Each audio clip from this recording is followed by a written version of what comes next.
Olá, segunda série. Bom dia a todas e todos. Tudo bem com vocês? Espero que todo mundo esteja tranquilo.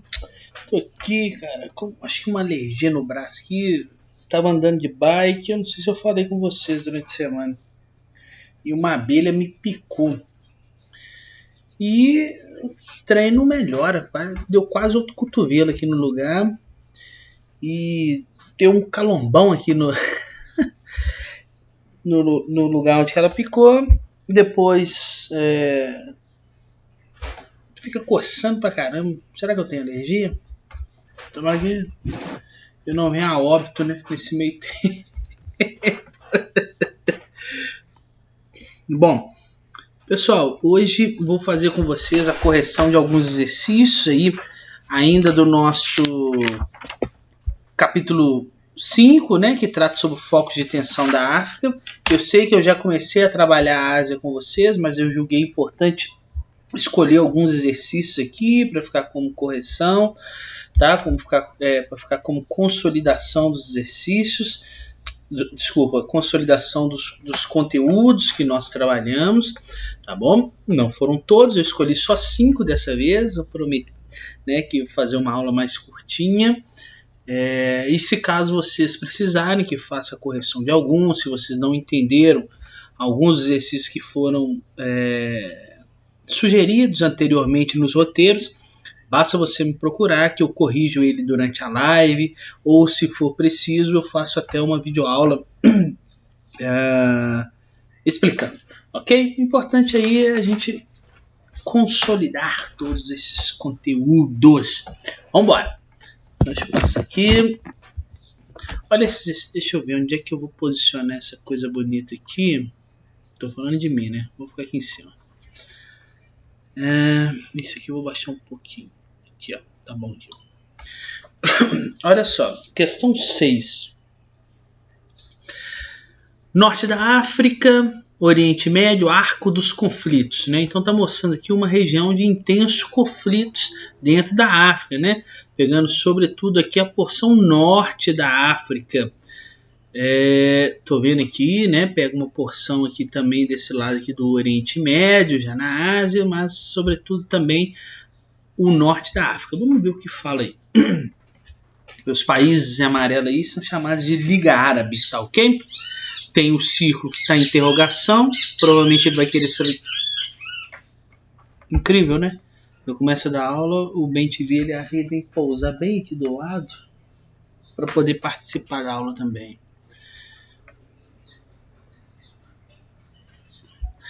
Bom, e aí provavelmente deve perguntar algo sobre essa interrogação aqui no país aqui, né? Que até então Sudão.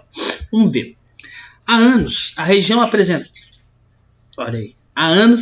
apresentada vem sendo atingida por sérios conflitos políticos, sociais e étnicos, vários deles com enfrentamentos bélicos. Então é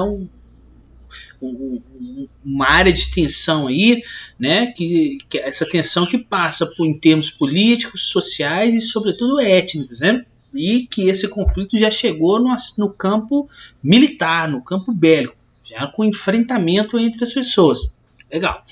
Acerca das dinâmicas socioespaciais em curso nesta região, identifique uma mudança na configuração territorial da área assinalada pelo círculo e explique. Bom, tá no Sudão aí, nós já estudamos isso, que aconteceu nessa parte sul aí do Sudão, né? Na região sul do Sudão, que era considerado aí o maior país do continente africano, ocorreu um processo de divisão territorial, surgindo um novo país, né? O Sudão do Sul, tá bom? Surgindo aí um novo país chamado Sudão do Sul. E o Sudão do Sul, esse país nasceu a partir de um acordo de paz que foi firmado lá em 2005, estão lembrados quando eu contei para vocês na aula, né? Esse acordo de paz foi firmado em 2005 após 12 anos de guerra civil, uma guerra civil que foi muito violenta, que deixou aí quase 2 milhões, 1,5, 1,7 milhões, né, de mortos, tá? E aí, em janeiro de 2011, nós tivemos lá um plebiscito que 99% do eleitorado do Sudão do Sul votou a favor da separação dessa porção do território, dessa parte sul do território aqui, em relação ao restante, né, do Sudão.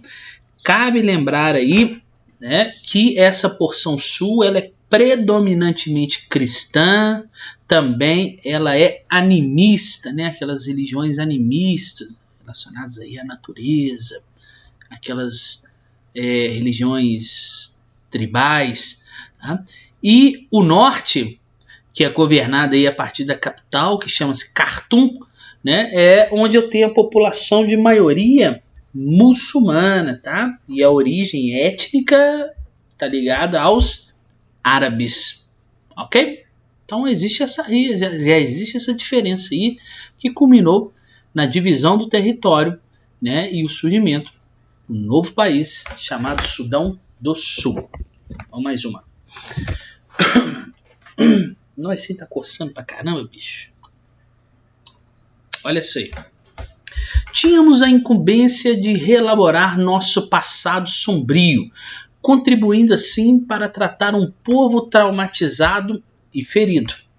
Uma tarefa grandiosa, já que todos os sul-africanos tinham suas lesões. Opa, já tem uma dica aí no texto que está falando sobre os sul-africanos, né? Está falando sobre a África do Sul, né? E está falando aí de um passado sombrio, um povo traumatizado.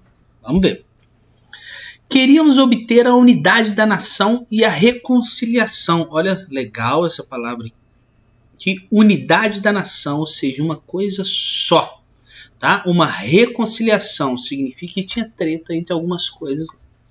O arcebispo Desmond Tutu dirigiu a Comissão da Verdade na África do Sul entre 1996 e 1998, durante o governo do presidente Nelson Mandela.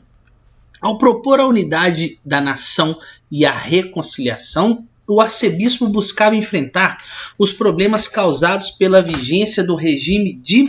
Bom, pessoal, nós sabemos que foi um regime aí que ocorreu na África do Sul de segregação racial. O arcebispo, esse arcebispo Desmond, ele lutava para recuperar o seu país das consequências do chamado apartheid, tá?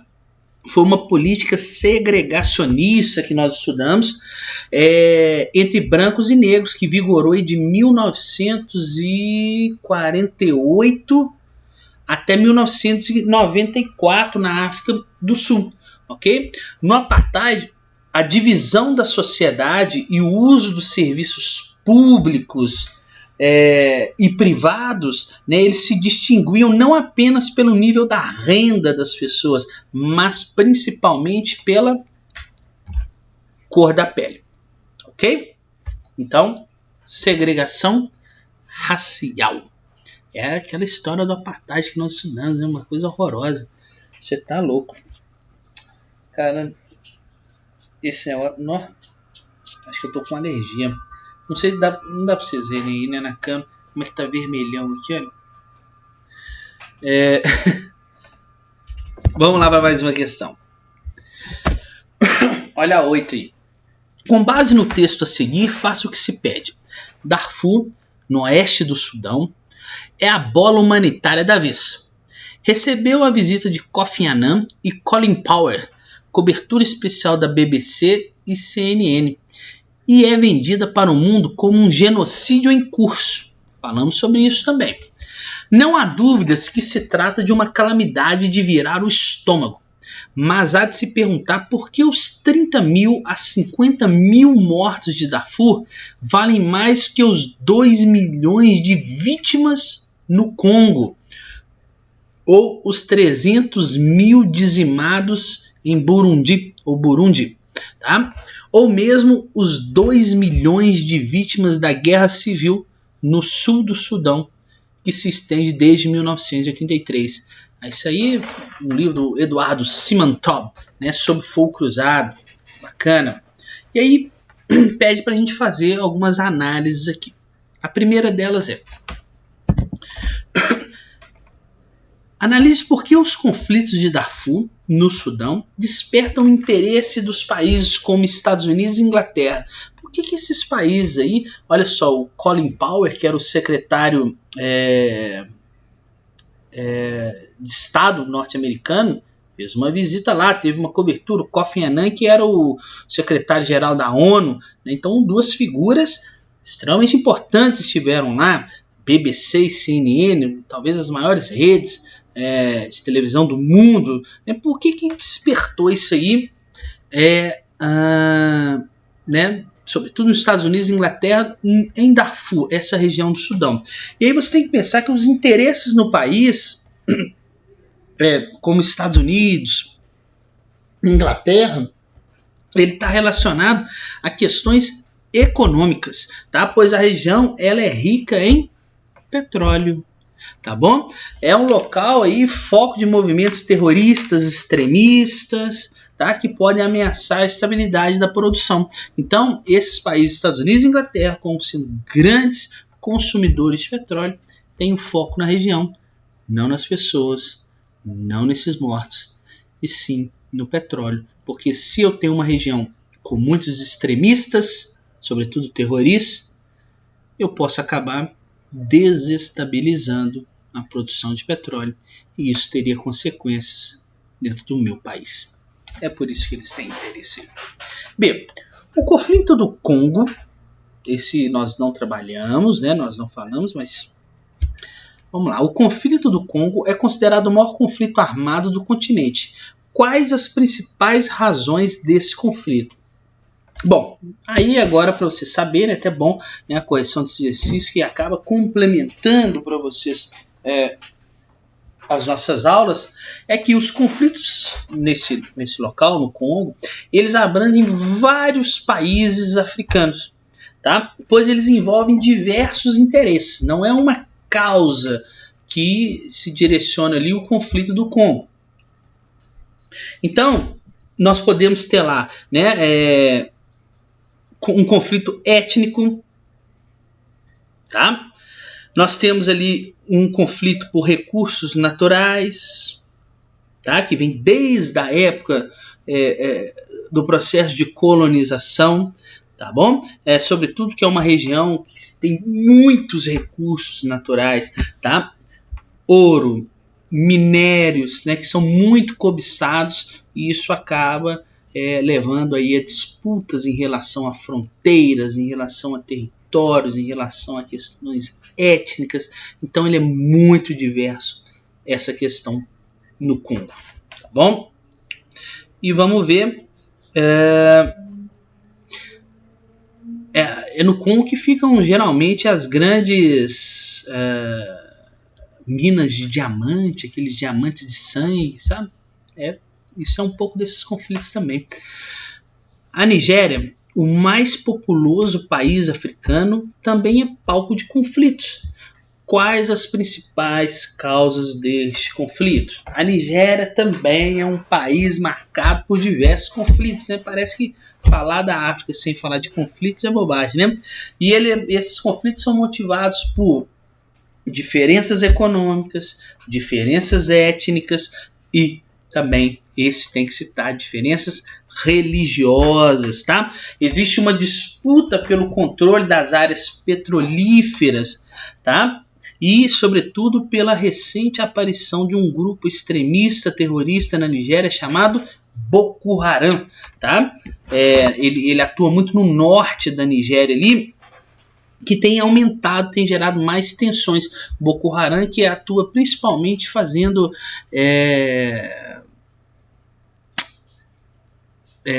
meninas, né, de refém para poder vendê-las ou utilizá-las depois como escravas sexuais ou como escudos ou ainda como